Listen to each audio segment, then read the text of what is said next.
Dexter Ganibe, Mavic Trinidad. Ryan Veloban. Abante!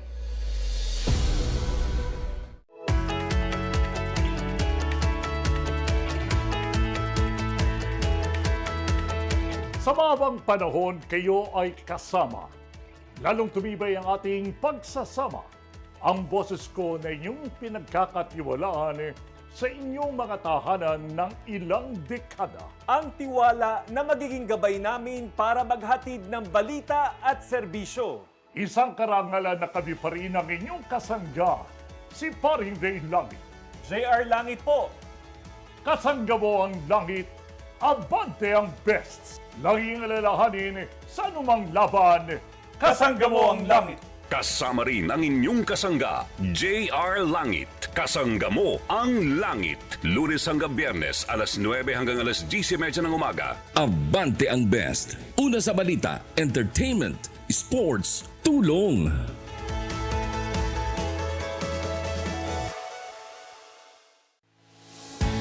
Susunod na ang Abante sa Umaga.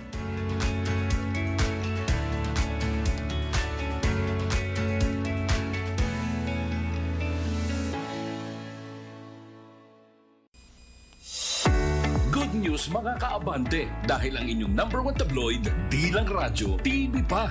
Mapapanood ang Abante sa Sky Cable Channel 85, Converge, TCL Smart TV, Blast TV, Samsung TV Plus at mapapakinggan rin kami sa DWAR 1494 Abante Radio. Dahil dito ang best, Abante ang best. Balita, entertainment, sports, tulong.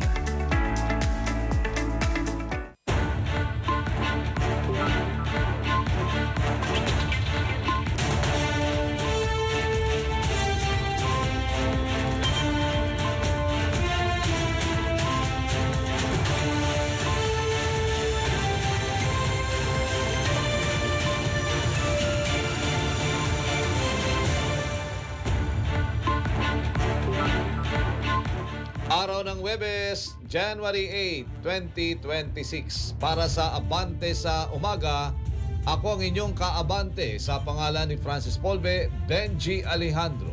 Para sa isang oras na balitaan mula sa nangungunang tabloid at DWAR 1494.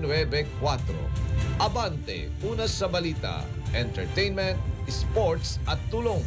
Sanib puwersa ng mga pangunahing tabloidista sa Luzon, Visayas at Mindanao. Para sa Abante sa Umaga, ako ang inyong kaabante, Raya Kapulong. At sa ating mga headlines, unang gabi ng pahalik sa mahal na poong Jesus Nazareno, dinagsa. Tourism Secretary Frasco Delicado sa ligwakan sa gabinete. Senador Joel Jinggoy at Bong Revilla sa sampula ng ICI bago malusaw. Dinoktor nakita ng kumpanya ni Congressman Garjola sa flood scam na bisto ng AMLAC. Tiwala sa Senado at Kamara lagapak sa survey. Anti-political dynasty bill pararatsyadahin na sa Kamara. Higit 5,000 bagong abogado lusot sa 2025 bar exams. OCD 5 nakahanda sakaling itaas pa ang alerto sa Mayon Volcano. Utang ng Pinas, pumalo na sa 17.647 trillion pesos. Piso muling bulusok sa bagong record low kontra sa dolyar. Sa balitang abroad, magnitude 6.2 na lindol yumanig sa kanlurang bahagi ng Japan. Samantala sa balitang sports, San Miguel Beermen itinabla ang semiserye kontra Barangay Ginebra, San Miguel. Sa balitang showbiz naman, Liza Soberano at ex-manager na si OG Diaz nagkabati na. At sa ating balitang viral, si birthday girl na bumida sa dance floor.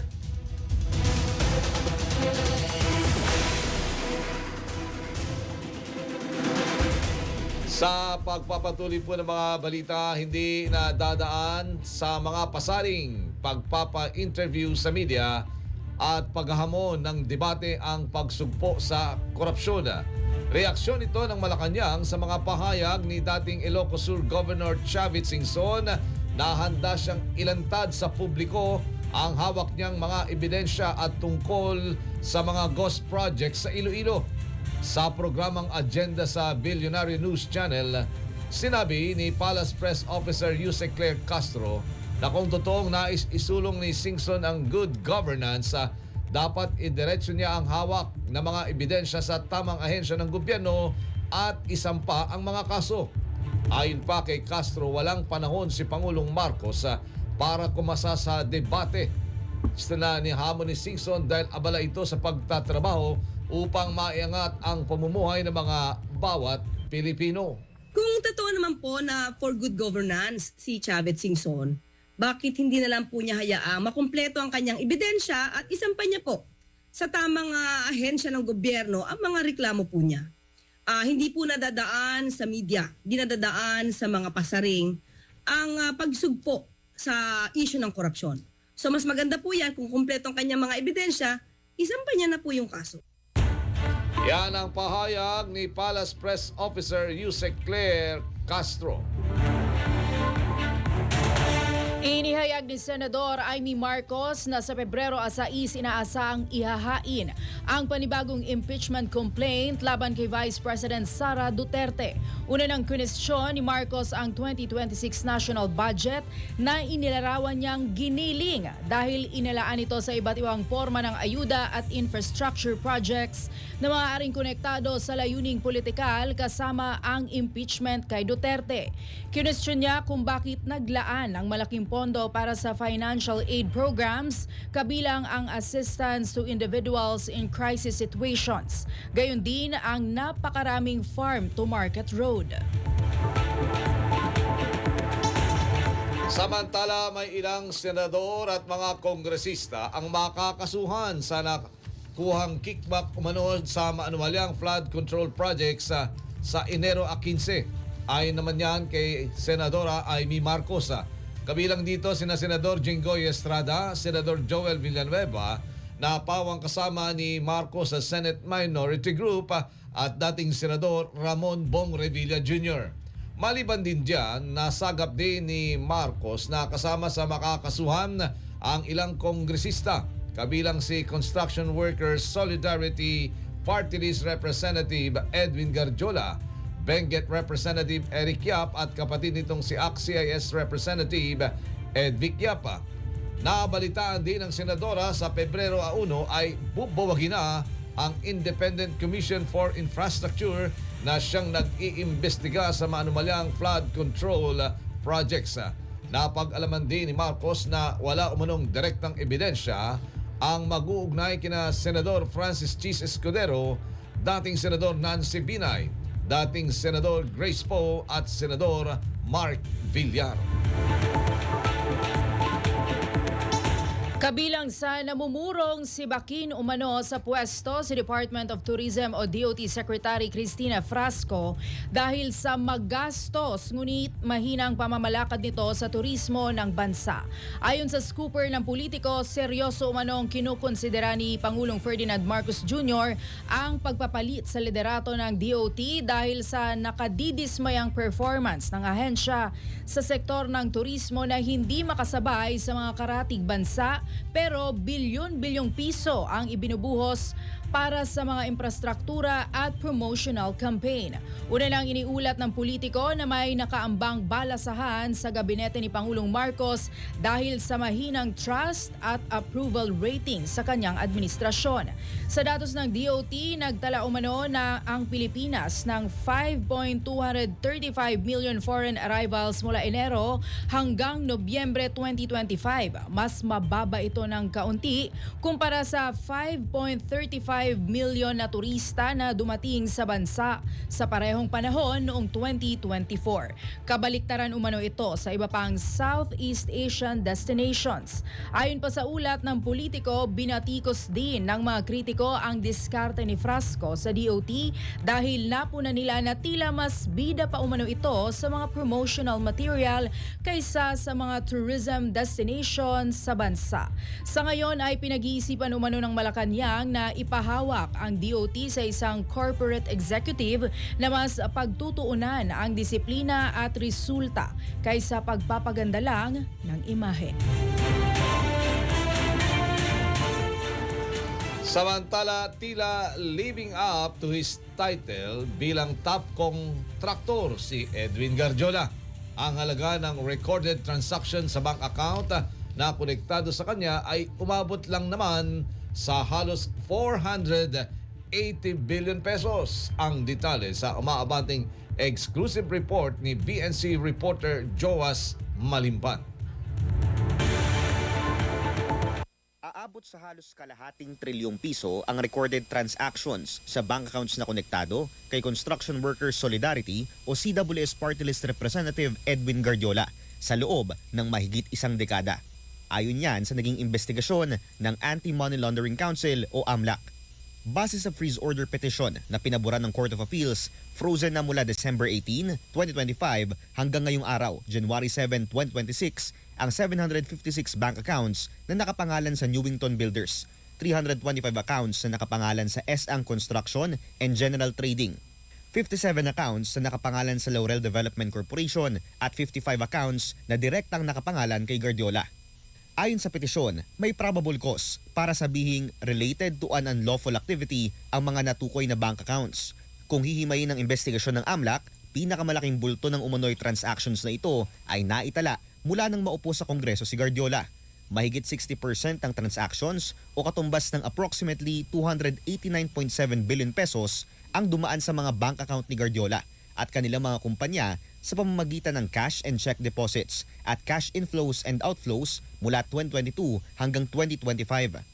Almost 171.5 billion pesos ang gumalaw na pera sa accounts ng S.Ang, 111.8 billion pesos sa accounts ng Newington, mahigit 6 billion pesos sa accounts ng Laurel at 397 million pesos sa ilalim mismo ng pangalan ni Guardiola. Pumapangalawa rito ang bank transactions ng nasabing accounts mula 2010 hanggang 2016 na aabot sa 112.7 billion pesos. 54.78 billion pesos ang gumalaw sa ilalim ng S.Ang, 51.33 billion pesos sa ilalim ng Newington, 3.84 billion pesos sa ilalim ng pangalan ni Guardiola at 2.7 billion pesos naman sa ilalim ng Laurel. Ikahuli ang 2016 to 2022 period na may naitalang 77.1 billion pesos worth of transactions. 42.8 billion pesos ang gumalaw sa accounts ng Newington, 29.23 billion sa ilalim ng S.Ang, 2.8 billion pesos sa accounts mismo na nakapangalan kay Guardiola at 2.26 billion naman sa ilalim ng Laurel accounts. Una nang iniulat ng Philippine Center for Investigative Journalism na mula pa sa Administrasyong Gloria Macapagal-Arroyo, unang namayagpag bilang top DPWH contractor ang mga kumpanya ng pamilyang Guardiola. Hindi na rin siya bago sa mga kontrobersya at umano'y korupsyon pagdating sa pera ng pamahalaan. Una na siyang kinasuhan at ang kanyang kumpanyang Wood Heights Realty and Development Corporation ng Bureau of Internal Revenue noong 2012 dahil sa pagbili ng undeclared luxury vehicles. Nadawit din ang kanyang kumpanyang JSG Construction sa isinagawang House of Representatives inquiry noong 2014 nang matuklasan ni Noy DPWH Secretary Rogelio Singson na tila may untraceable 30 billion pesos na nawawalang pondo sa ahensya mula sa Administrasyong Arroyo. Mayroon daw kasi mga unaccounted fund disbursements na kabilang na ang 100 million pesos na kalsadang hawak ng JSG ni Guardiola kahit na hindi naman ito natapos. Nabunyag din dito na nabigyan ng AAA contracts ang kumpanya ni Guardiola kahit na classified as B lamang ang lisensya nito sa PICAB. Sa kabila ng mga kinasangkotang kontrobersya, tumakbo at nanalong party list representative ng mga construction workers si Guardiola noong 2022. Noong nakaraang taon, kasama siya sa mga inirekomenda ng ICI na kasuhan sa ombudsman dahil sa pagiging contractor o yung mga congressman na kumukubra rin ng kontrata sa pamahalaan. Isang bagay na may clear violation daw ng mga batas kaugnay ng prohibited interest. Wala pang pahayag si Guardiola sa kasalukuyan kaugnay ng frozen accounts nito. Pero una niya nang sinabi na wala na raw siyang financial interest sa mga nabanggit na kumpanya. Para sa Abante, Joash Malimban, Billionaire News Channel. Hindi pabor si Senator Amy Marcos sa mga panawagang pagpapairal ng no work, no pay kay Senator Bato de la Rosa na matagal nang absent sa mga sesyon sa Senado. Ayon kay Senator Marcos, sa pagkakaalam niya ay nagtatrabaho pa rin naman si de la Rosa kahit hindi ito nagpupunta sa Senado.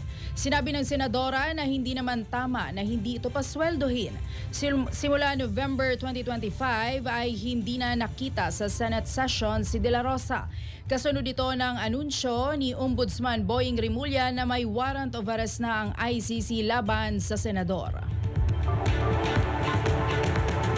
Samantala, patuloy ang pagbaba ng tiwala ng mga Pilipino sa ilang pangunahing ahensya ng gobyerno, partikular sa Senado at Kamara de Representantes.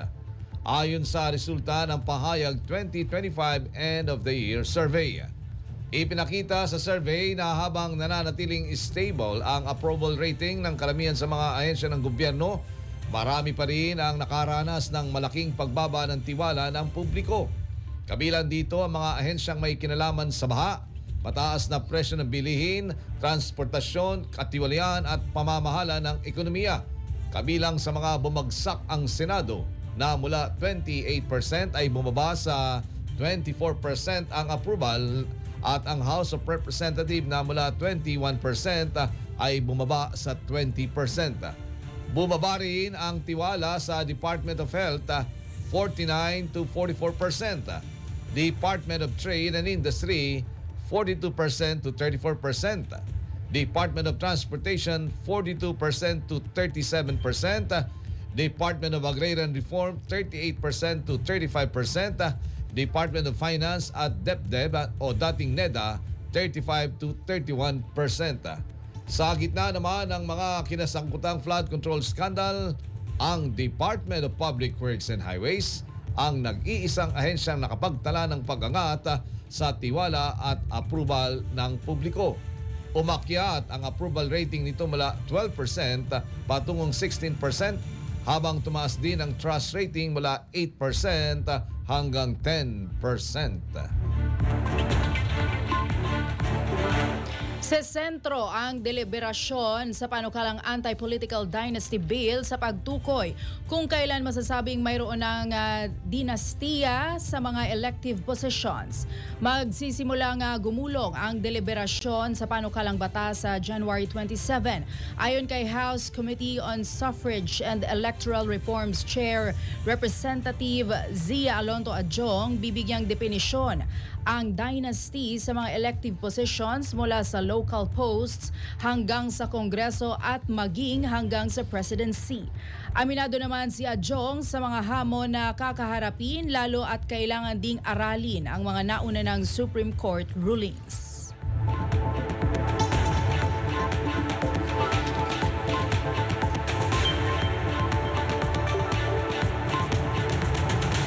Samantala, umakyat na sa 17.647 trillion pesos ang utang ng pamahalaan noong katapusan ng Nobyembre 2025, ang pinakamataas sa kasaysayan. Ayon sa Bureau of Treasury, mas malaki ito ng halos 10% kumpara sa naitalang 16.052 trillion pesos noong November 2024. Kung paghahati-hati ng utang ng lahat ng 115 million Filipinos, bawat isa ay merong utang na 153,461 pesos ang kailangang ipatak, sanggulman o matanda. Ayon sa Bureau of Treasury, 12.117 trillion pesos ang utang sa loob ng bansa at 5.53 trillion pesos naman ang mga foreign loans. Panay ang pangungutang ng pamahalaan dahil sa palaging mas malaki ang ginagastos kaysa nakokolekta mula sa mga buwis, taripa at iba pang mga fees and charges. Sumadsad sa panibagong record low ang halaga ng piso kontra dolyar araw ng Miyerkules, January 7. Nagsara ang piso sa 59.355 pesos kontra dolyar, mas bumaba pa kumpara sa 59.21 noong Martes. Sa pagbubukas ng trading, naitala ang halaga ng piso sa 59.24 at naglaro sa pagitan ng 59.2 hanggang 59.38. Ito na ang pinakamababang halaga ng piso na naitala matapos ang 59.22 record noong December 9, 2025. Samantala, umabot naman sa 5,594 mula sa 11,420 examinees ang nakapasa sa 2025 bar examinations. Sa press briefing sa Korte Suprema, inanunsyo ni Bar Chairperson Associate Justice Amy Lazaro Javier na ang bilang ng mga pumasa ay katumbas ng 48.98% ng kabuang bilang ng mga bar takers. 75% ang passing grade na inaprubahan ng Supreme Court. Itinakda naman ng Supreme Court sa February 6, 2026 ang oath-taking at ang signing of roll of attorneys para naman sa mga bagong abogado na isasagawa sa Philippine Arena. Sa iba pang balita, Executive Secretary Recto may bilin sa mga bagong abogado. Maabante sa balita si Abante reporter Eileen Taliping. Binili na ng Malacanang ang mga bagong abogado na gawing gabay ang kanilang integridad at katapangan sa kanilang paghahangad ng katotohanan at hustisya. Ito ang mensahe ni Executive Secretary Ralph Recto sa mahigit 5,000 nakapasa sa 2025 bar exam kahapon. Binati ni Secretary Recto ang mga bagong abogado at hinikayat na laging piliin ang tama kahit hindi popular at hindi madali. Higit sa lahat, ani Recto ay huwag kalimutang pagsilbihan ang bansa para sa katarungan. Sinabi ng kalihim sa mga bagong abogado na ilagay ang kanilang galing, talino at puso sa pagpili at paglaban para sa tama at para sa kinabukasan ng bawat Pilipino at ng bansa. Ako si Eileen Taliping. Abante! Samantala, dapat agahan ng mga magulang ang paghahain ng aplikasyon para sa travel clearance ng kanilang mga anak na BBI sa labas ng bansa sa nalalapit na summer break. Paalala ng Minor Traveling Abroad Office ng DSWD, dapat ihain ang aplikasyon para sa travel clearance o Certificate of Exemption 30 araw bago naman ang scheduled na flight. Sa pamamagitan nito, maiwasan ang delay o last-minute rushing. Maiiwasan din ang insidente ng offloading ng mga menor de edad kapag wala itong maipakikitang travel clearance. Ang menor de edad na BBI sa labas ng bansa na hindi kasama ang magulang ay kailangang kuhanan ng travel clearance mula naman sa DSWD. Samantala, unang gabi ng pahalik sa Poong Jesus Nazareno dinagsa. Umaabante sa balita si Abante reporter Janze Makahilas. Hindi mahulugang karayom sa dami ang mga deboto ng Jesus Nazareno na nag-aantay kagabi sa pagsisimula ng pahalik. Dakong alas 7 ng gabi nang magsimula ang tradisyon na pahalik sa Quirino Grandstand sa lungsod ng Maynila. Bata man o matanda, matindi ang pananampalataya sa Poong Jesus Nazareno. Ang mag-asawa nga na ito na bumiyahe pa mula sa Parañaque City ay bitbit ang kanilang maliliit pa na mga anak at matiyagang pumila, mahalikan at makapagpunas lamang sa imahen ng Nazareno gamit ang mga dalang bimpo at panyo. Ayon kay Jenny, ito ang unang beses na pumunta sila sa pahalik at idinalangin sa Poong Nazareno na bigyan ng mahabang buhay at lakas ang kanyang pamilya at pagalangin sa karamdaman. Sobrang haba po. 4 hours na po. Nakakapagod, pero worth it nga po. Nasa napagalingin na po kami kasi halos lahat po ng anak namin, pati ako, may mga sakit. Nakaantabay naman ang mga rescue team para sa mga mangangailangan ng atensyon medikal habang ang mga kawani ng MMDA ay nagtalaga ng basurahan upang maiwasan ang kalat sa paligid ng grandstand. Lubos naman na umaasa ang ating mga kababayan na deboto ng Jesus na Nazareno na diringgin ang kanilang mga panalangin makatapos makapagpunas ng mga bimpo at panyo sa Nazareno. Ako si Janze Makahilas, Abante. Samantala, wag po kayong bibitiw. Magbabalik pa ang Abante sa Umaga.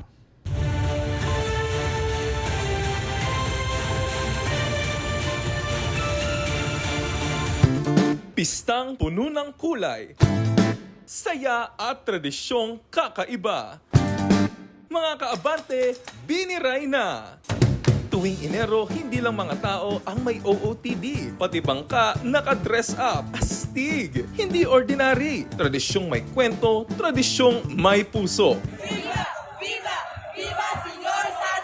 Buhay ang kalye at ang entablado hanggang sa baybayin ng karagatan. May kantahan, may sayawan. Isang makulay na pista ng pananampalataya, pasasalamat at gabay sa bawat Romblomanon. Kaya sa saya tradisyong tunay na atin, dito sa Romblon, di ka mabibitin. Sa puso ng bayan, iisa ang sigaw ng madla. Hala sige, biniray na! Kaabante, anong gusto mo pang malaman? Tutok lang dahil sa Fiesta Files, lagi kang may bagong kaalaman.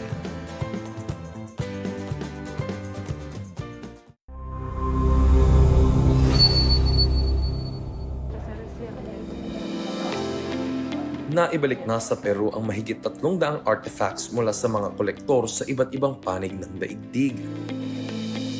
Kabilang rito ang mga sculpture, hinabing tela at mga kasangkapan na tinatayang 2,000 taon na ang tanda. Itinuturing na pinakatanyag ang mga sculpture mula sa panahon ng Inca Empire. Ang imperyo ng Inca ay naghari sa Peru noong 13th century bago pa sila sakupin ng mga Kastila.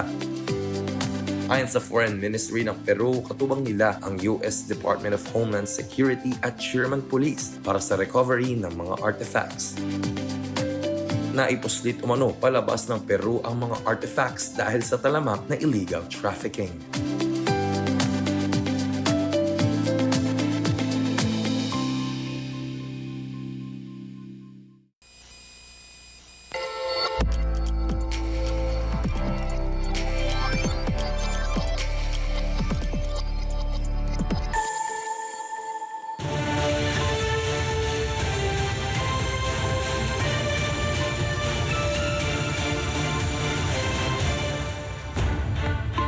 Nagbabalik po ang Abante sa Umaga. Samantala, makakausap natin sa linya ng telepono si Police Major Philip Ines, ang spokesperson ng Manila Police District, para humingi tayo ng update kaugnay sa Traslasyon 2026 na gaganapin bukas. Magandang umaga po, Sir. Raya and Benji po. Morning po. Mula po sa Timbulan ng Laya at Diwang Dakila, lungsod po ng Maynila, isang mapagpalat kalmadong umaga po, Ma'am Raya, Sir Benji. Ganun din po sa nanonood ang mga nakatugay-gay sa inyong programa ngayon. Okay, sir. Major Ines, bukas na po ang kapistahan ng mahal na poong Jesus Nazareno. Kumusta po ang overall preparations ng Manila Police District? All systems go na po ba? Tama po kayo, Ma'am Raya. All set na po ito. Kung saan nga po kahapon po ng umaga, nagkaroon po tayo ng final briefing para po dito sa mga kasamaan natin na mag-secure ng Nazareno 2026. At pagkatapos niya, nagkaroon po tayo ng final press briefing. At pagdating naman po ng hapon, nagkaroon po tayo ng send-off ceremony para po dun sa mga security and safety personnel natin na magtutulong sa atin para po dito may tawid natin ang banal, maayos at ligtas itong Nazareno 2026. Sir, paano po ang magiging estilo ng inyong deployment para bukas? May mga lugar po ba na doon sa mga critical area na ilalagay po mismo yung mga tauhan po ng PNP? Meron po tayo tatlong lugar dito na babantayan. Ito pong yung area po natin, itong Trino Grandstand, tapos ito pong pagdadaanan ng ruta, at ito pong Quiapo Shrine. Kung saan po, dito po sa Trino Grandstand, may higit po kumulang mga 5,000 personnel po ang naandyan. Ngayon po, Ma'am Raya, Sir Benji, nag-umpisa na po yung ating pahalik. Kagabi pa po ito, alas 7 ng gabi. At tuloy-tuloy po yan, dyan po sa may Trino Grandstand. Kung saan po yung mga entrada po natin dyan, dito po yan sa May Kalaw, South Drive po yan. At pagtapos po na makapunta sa Glantan at magawa po nila yung kanilang intention dyan, babalik po uli yan sa May South Drive. At yung huli po nating tala dyan, nasa 4,800 po yan as of 7 a.m. Yung mga deboto pong naandyan ngayon. Major, bukod po sa MPD, ano po bang mga ahensya ang katuwang ho ninyo para ho masiguro ang seguridad at kaayusan ho ng traslasyon? Sir Benji, katulong din natin yung iba pa nating mga region ng PNP katulad ng Region 3, Region 4A, yung ating national headquarters, yung ating regional headquarters natin, lahat po ng district sa Metro Manila. Ganun din po, kasama din po natin dyan yung ating pong ibang ahensya ng gobyerno, katulad po ng MMDA, ng Bureau of Fire Protection, ng PCG, Red Cross, yung pong ating DOH, at saka yung ating pong local dito, yung ating MTTB. Marami pong mga ahensya ng gobyerno at lokal na gobyerno ang taon-taon po tumutulong sa atin para maitawid po natin ng maayos itong ating traslasyon. Major, inaasahan po ang milyong-milyong mga deboto. Paano po ninyo i-manage? Sabi nga, yung crowd control, lalo na sa mga makikitid, na kalsada, at yung mga tinuturing na critical areas sa ruta ng traslasyon. Sir Benji, nagawa na po natin lahat yan. Lahat po ng ating mga pagkilos, ginawa na po natin para po, matagal po ang preparasyon nito, 6 buwan po ito. Kaya sabi ko nga po, wala po dapat na puwang na magkamali tayo sa paglalatag ng seguridad. Lahat na po ay ginawa natin at naniniwala po tayo na kung naitawid po natin siya nung nakaraang taon, may tatawid po natin ng banal, maayos at ligtas itong Nazareno 2026. Major, ngayon pa lang po ay unti-unti na yung pagbagal ng trapiko. Kumusta po ang traffic management plan ng MPD? Yes, meron na po tayo, Ma'am Raya, na na-post natin ng mga road closure. Kung saan nga po, meron na po tayong pagsasarado dito po sa may area po ng Quirino Grandstand para bigyan na puwang natin itong ating taunang pahalik. Kung saan po, sarado po dyan yung Katigbak Drive, South Road from Rojas Boulevard to Independence Road. At yung Independence Road po from Katigbak Drive to South Road.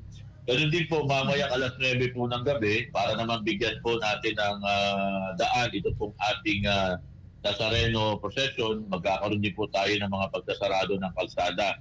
Ito pong mga ito ay naipost na natin sa ating official social media account, yung Manila Police District at NPD-PIO. Katulong po natin ng simbahan po ng Quiapo dyan at ang ating pong lokal na gobyerno, yung Manila PIO. Para po i-drumbeat natin ito, malaman po ito ng ating mga kababayan. Kasi sabi nga po natin, ang media users po natin ngayon, base po sa data ay nasa 80 million. So ito po yung pinakamabilis na pamamaraan para maibigay po natin ang mga ganitong impormasyon sa ating mga kababayan. Major, kung sakaling may mangyari pong emergency tulad ng stampede o wag naman sana pagkahimatay o insidente ng krimen, ano po ang mas mabilis na response plan o contingency plan ng MPD? Yes, may mga evacuation areas po tayo na identified natin. Alam na po yung mga malalapit na hospital dyan. At meron din po tayong mga kalsadang dadaanan para po dito sa mga emergency response natin. Nailatag na po natin lahat yan, Ma'am Raya. Sabi ko nga, wala na ako nakikita puwang na magkamali pa tayo dito. Dahil sa dami ng ginawa nating mga pagkilos dito, in the middle pa nung nakakaunti na kinakamada ito. At sabi ko, taon-taon naman, Ma'am Raya, ginagawa ito sa Manila Police District. Sabi nga natin, minsan na nababagitan, muscle memory na ang meron kami dyan dahil katagal na ginagawa itong traslan ito dito sa lungsod ng Maynila. Major, bilang pong panghuling tanungan, alam namin busy-busy kayo. Ano po ang mensahe ninyo sa publiko upang maging ligtas, maayos at mapayapa ang Traslasyon 2026? Sir Benji, sabi nga po ng ating simbahan at ng ating mga parehas, sabi nga natin, tayo po ay sumamba at huwag sumampa. At tumigon lang po tayo doon sa panawagan ng ating simbahan at ang ating otoridad. At meron din po tayo mga public advisory doon po sa mga ipinagbabawal dyan. Ulitin na lang din po natin, bawal po tayo magdala ng mga matutulis na bagay, mga payong. At siyempre po, meron po tayong liquor ban at gun ban po dyan na umiiral. At maaari din po sana, wag na po tayo magdala ng mga babasaging lalagyanan. At siyempre po, pinagbabawal din po dyan yung pagsusuot po ng mga hoodie at mga sombrero para po sa ating security measures. At pinagbabawal din po dyan yung magdala ng bag. Pero kung hindi naman po maiwasan, kung maaari po yung mga transparent lamang po na bag. At pinapaalalahanan din po natin, bawal po yung mga manininda dito po sa loob ng ating control areas. At siyempre po, ang paalala po natin dyan, yung mga nakainom po, huwag na po kayong pumunta dyan sa ating stasyon. At sabi nga natin, yung ating po mga kamag-anak na may mga sakit o kung mga bata, pakiusap na rin po. Kung maaari po, manood na lang po tayo ng live streaming. Taon-taon po, meron naman po tayo nito. Ang mahalaga po dito, magnilay-nilay tayo. Ito po yung panahon ng pagninilay-nilay natin. At maitawid po natin ito, katulad na banggit ko, Ma'am Raya, maitawid po natin ito ng banal, maayos, at ligtas. Okay. Sir, maraming salamat po. Ma'am Raya, Sir Benji, maraming salamat sa pagbibigay ng pagkakataon na maibigay namin ng mga ganitong informasyon. Sa ngalan po ng aming Chief PNP, ng aming pong Regional Director ng NCRPO, at ng aming pong District Director, ang aming pong punong taga-timon, Brigadier General Arnold Evangelista Abad, makakaata po kayo sa mabilis, nararamdaman at ikalidad na serbisyo para po sa Manileño. Nakalmadong maga po. Maraming salamat po. Yan po si Police Major Philip Ines, ang spokesperson ng Manila Police District. Samantala, hinihikayat ng Overseas Workers Welfare Administration o OWA ang mga OFW sa Dubai na samantalahin ang mga serbisyo na idarao sa serbisyo caravan sa January 10 at 11. Ayon sa OWA, gaganapin ang caravan sa Grand Ballroom sa Conrad Hotel sa Dubai. Kabilang sa mga maaaring iproseso ang pagkuha ng OWA e-card, pagpaparehistro o pag-renew ng OWA membership. Mayroon ding one-stop shop ng government services mula sa mga partner agencies. Samantala, BOC nakakumpiska ng mahigit 61.7 billion pesos na halaga ng mga kontrabando noong 2025. Umaabante sa balita, abante reporter Isaiah Mirafuentes. Abante Radyo Live Report. Benjis and damakmak ng mga smuggled goods and items ang nakumpiska ng Bureau of Customs noong buong taon ng 2025. Sa kanilang pagtataya, umabot ang halaga nito sa 61.7 billion pesos. Pinakamalaki dito ang nakumpiska nilang 400 kilong tobats mula Pakistan na umabot sa 2.7 billion pesos ang halaga. Samantala, ipinagmalaki naman ng BOC na umakyat sa 934.4 billion pesos ang kinita ng kanilang ahensya mula Enero hanggang Disyembre ng nakaraang taon. Mas mataas ito ng 1.9% kumpara noong 2024. Ito ay sa kabila ng maraming hamon na kinaharap noong 2025, kabilang ng pagbaba ng import volume, pagbabawal ng rice importation at pagtaas ng presyo ng bilihin sa buong mundo.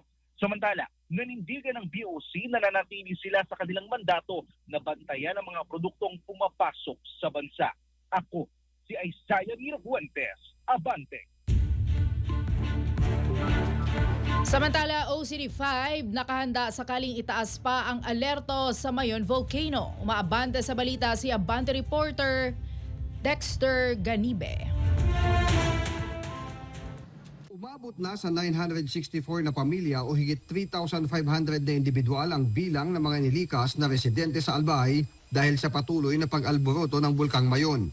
Sa panayam ng Politico Nightly ng Billionaire News Channel, sinabi ni Office of Civil Defense Region 5 Director Claudio Yucot ang mga nasabing bilang ay mula sa 13 barangay mula sa Ligao City at Tabaco City at sa mga bayan ng Kamalig, Malilipot, Ginubatan at Daraga na pasok sa 6-kilometer permanent danger zone. Pero may ilan din niya na kahit malayo sa danger zone ay lumikas na rin. Pasado alas 7 kagabi nang mag-collapse ang isang bahagi ng lava dome sa crater ng bulkan, kaya nagkaroon ng uson o pagdaos-dos ng mga nagbabagang bato mula sa bumigay na lava dome. Una nang sinabi ng FIVOX na nasa effusive eruption na ang Mayon o tahimik na pagsabog, kaya pinaghahandaan na rin ng Albay sakaling itaas pa ang alert level. Nung meeting namin noong 5 ng January, may instruction si Governor Rosal ng Albay na yung beyond 6 km TDZ, yung 7 and 8 ay pinatingnan na rin niya sa Provincial Engineering Office at saka sa mga Municipal Engineering Offices na i-prepare yung mga evacuation centers. Just in case na tumaas ang alert level, ay mag-evacuate na rin tayo ng 7 at saka 8 at pinaprepare niya yung mga evacuation centers. Sakaling itaas ang alerto ay mangangahulugang aabot na ng 79,000 na residente ang ililikas na nasa loob ng 7 hanggang 8 kilometer extended danger zone. Bagay na nakahanda na umano ang lokal na pamahalaan. Ako si Dexter Ganibe, Abante. Samantala, Bulkang Bulusan, binabantayan na rin. Umaabante sa balita, Abante reporter Jude Hiccup. Abante Radyo Live Report. Benji, bahagyang nakitaan ng aktibidad ang Bulkang Bulusan sa lalawigan ng Sorsogon ng Philippine Institute of Volcanology and Seismology, Bulusan Volcano Observatory. Batay sa pinakahuling ulat ng ahensya sa nakalipas na 24 oras, nairehistro ang 8 volcanic earthquake, 70 metrong katamtamang pagsingaw sa kanlurang bahagi ng bulkan at pamamaga sa paligid ng bulkan. Dahil dito, inirekomenda na ng PHIVOLCS sa mga lokal na pamahalaan na sumasakop sa nasabing bulkan tulad ng bayan ng Irusin, Kasiguran, Huban, Bulusan, Barcelona, Gubat at iba pang mga lugar na ipagbawal ang pagpasok sa itinakdang 4-kilometer radius permanent danger zone at 2 kilometers extended danger zone sa gawing silangan. Dinagdag pa ng mga otoridad na maaring magkaroon ng biglaang pagputok ng steam o phreatic explosion. Sa kasalukuyan, nakataas na ang alert level 1 sa Bulusan Volcano. Samantala, naka-alerto na rin ang pamahalaang panlalawigan ng Sorsogon sa mga ipinapakitang sitwasyon ng Bulusan Volcano at mga karampatang aksyon ukol dito. Ako si Jude Hiccup, Abante! Samantala, mahigit 50 e-trike at e-bike sinita sa EDSA at sa Rojas Boulevard. Umaabante sa balita si Abante reporter Ryan Reloban. Abante Radyo Live Report. Doble na ang deployment ng mga tauhan ng Metropolitan Manila Development Authority or MMDA sa mga pangunahing lansangan kabilang na sa EDSA at Rojas Boulevard sa Pasay City. Ito ay para sa mas mahigpit na paninita sa mga e-trike at e-bike matapos ipagbawal ang mga itong dumaan sa ilang national road. Kahapon, umabot sa 58 na mga e-trike at e-bike ang nasita sa nasabing lugar. Ayon sa MMDA, karamihan sa mga nasita ay paulit-ulit nang binibigyan ng warning sa gitna na ipinatutupad na ban. Nakakatatlo hanggang 5 saway raw sila sa ilang driver, kaya naman paalala ng mga otoridad ay para naman ito sa kaligtasan ng bawat isa. Sisimulan naman ng LTO ang mga striktong enforcement, kabilang na ang pag-impound sa mga susunod na araw. Ako, si Ryan Reloban, Abante!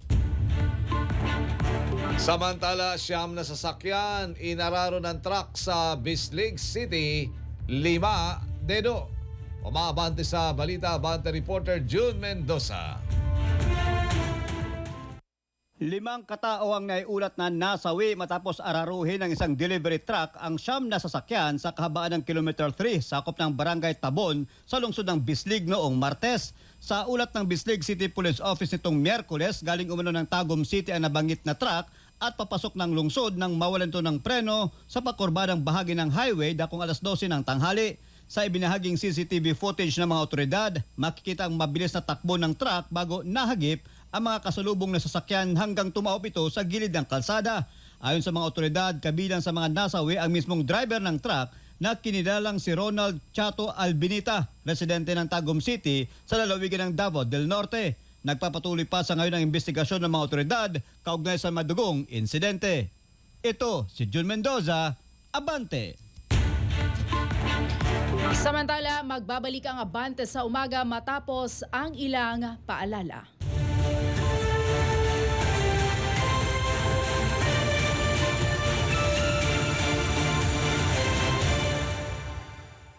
Umarap sa Billionaire News Channel. Billionaire News Channel. Wala na po akong contact sa kanya. Tinakarga lang sa VIP car namin pero alam namin pera yun.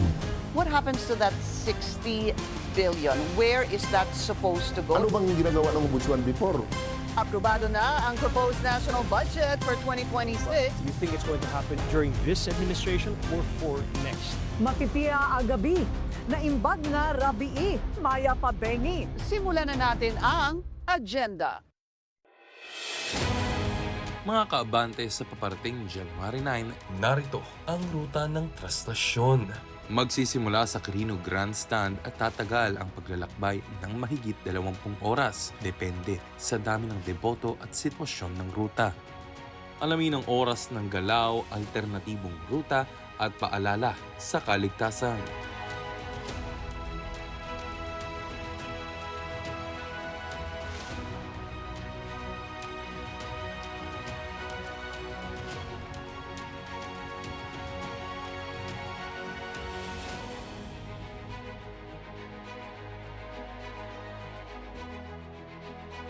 Para sa ligtas at maayos na Trastasyon. Trastasyon 2026 Special Coverage. Hatid sa inyo ng Abante. Kasama mo.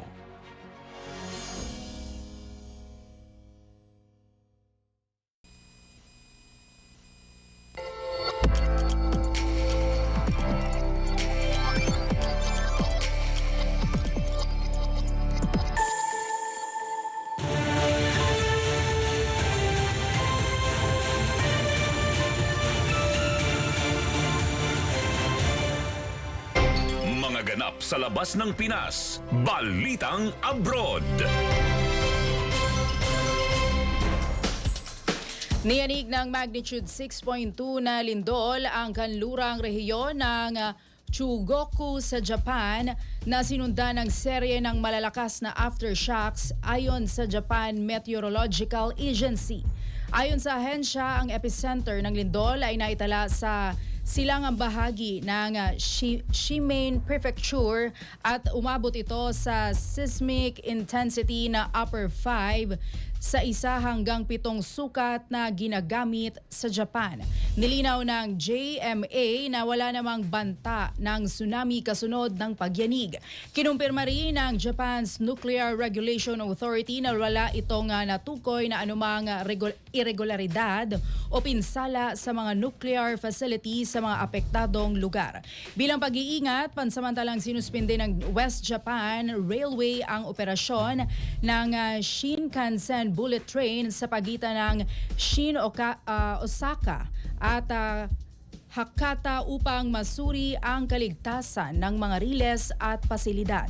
Kilala ang Japan bilang isa sa mga bansang pinakaaktibo sa seismic activity sa mundo. Tinatayang humigit kumulang 1/5 ng mga lindol na may lakas na magnitude 6 o higit pa sa buong mundo ay naganap sa bansa.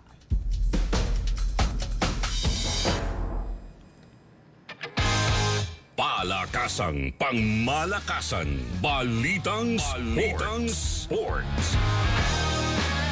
Samantala, tabla na ang serye sa 1-1 sa pagitan ng Barangay Ginebra, San Miguel at San Miguel Beermen matapos itong itakas ni Jeron Teng sa second half ng laban. Maabante sa balita, Bante reporter Sus Valdez.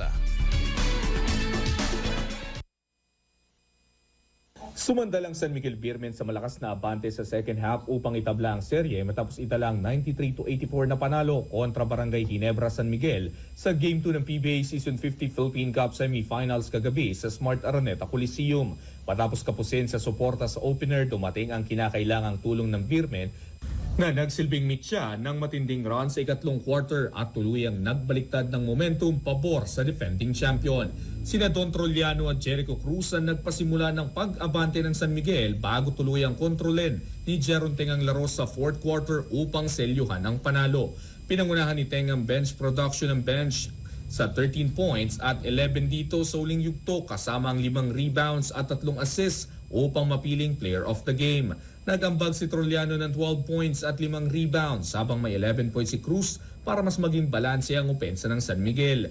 Muli ring naging sandigan ng Beermen si Junmar Fajardo na nagtala ng 21 points at 23 rebounds pa sa ikatlong sunod na 20-20 stats na laro. Nagdagdag naman si CJ Perez ng 11 points at 5 rebounds. Sa panig ng Ginebra, nanguna sina Stephen Holt at RJ Barrientos na may tig 18 points habang nag-ambag si Norbert Torres ng 10 points. Ako, si Sus Valdez. Abante! Balitang Showbiz. Liza Soberano at dating manager na si Ogie Diaz nagkabati na. Umaabante sa balita si Abante Showbiz reporter Mildred Amistad Bacud. Abante Radyo Live Report. Magandang umaga, Raya at Benji. Nagkabati na ang dating mag-manager na sina Liza Soberano at Ogie Diaz. Binati kasi ng talent manager ang aktres nito lamang kaarawan niya. Mensahe niya ay sana raw ma-achieve ni Liza ang pangarap nitong makilala pa sa Hollywood. Sana ay mapaligiran din daw ng mga tamang tao si Liza para mas mabilis niyang ma-achieve ang mga pangarap nito. Sa kanyang vlog nga ay sinabi ni Ogie na sinagot ni Liza ang kanyang mensahe. Anya, hiling raw ng aktres ang kabutihan para sa kanilang pamilya at nagpasalamat daw siya sa dating alaga. Masaya ang talent manager sa palitan nila ng mensahe ni Liza. Sa niya, matatanda na raw sila at hindi na kailangang magtanim pa ng sama ng loob. Anak-anakan pa rin niya raw ito at hindi niya makakalimutang tumanaw ng utang na loob na naging maganda ang kanyang karera dahil kay Liza. Malaki rin daw ang naitulong nito sa pinansyal na aspeto, lalo na nung magkasakit ang bunsong anak na si Mira na isinilang na premature. Matatanda ang 2022 nang umalis si Liza sa pangangalaga ni Ogie. 2023 nang aminin nito ng aktres at isa nga sa mga naging rason ay tungkol sa malaking komasyon di umano. At yan muna ang latest sa mundo ng showbiz. Ako si Mildred Amistad Bacud, Abante. Balitang viral. Aba, habang nasa kalagitnaan ng dinner sa isang resto, may pasurpresa ang mga waiter sa isang customer. Pero sa halip na masurpresa si birthday girl, ang mga waiter ang tila na shock sa ginawa ni ate. Humahataw ba naman kasi ng mala-sex bomb na sayaw si ate habang kinakanta ng happy birthday? Panoorin nga natin.